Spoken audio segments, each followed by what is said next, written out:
I have a new job for you. I hope you finally have one. Inilabas na nga ang Yu Yu Hakusho sa Netflix, or mas kilala na natin sa title na Ghost Fighter, na kung saan ang eksena ng palabas na ito ay sa Japan, dahil alam naman natin na ang tema ng anime na ito ay originate sa Japan mismo at hindi sa ibang mga bansa.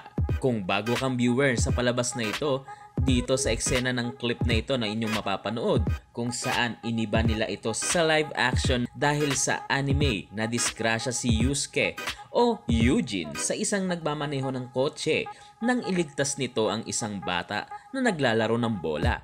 Samantalang dito sa live action na ito, nagsimula ang karambola ng may isang insekto ang pumasok sa isang driver ng truck na kung saan yung insekto na ito ay lumabas sa anime sa pamamagitan nila Lazarus at Dr. Kamiya na naging tauhan ni Sansui. Para sa akin guys, mas may sense na ang eksena na ito na naging cause ng pagkamatay ni Eugene dito mismo sa live action ng Yu Yu Hakusho. Well guys, hindi ko na kayo masyadong i-spoil dahil palabas na ito ngayon sa Netflix, at kung may opinion ka sa clip na ito, ilagay lamang iyong sagot sa ating comment section dyan sa ibaba. Alam mo ba yun? Aba, malay ko, bakit ako tinatanong mo? Ngayon ko rin lang nakita yung bagay na yun. Wala na kayong ginawa kundi magtanong. At kung gusto mo pa makapanood ng iba pang mga videos, i-click mo lamang ang video na lalabas sa ating end screen.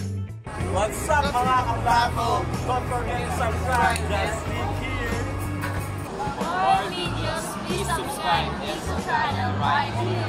For more videos, please subscribe this channel right here.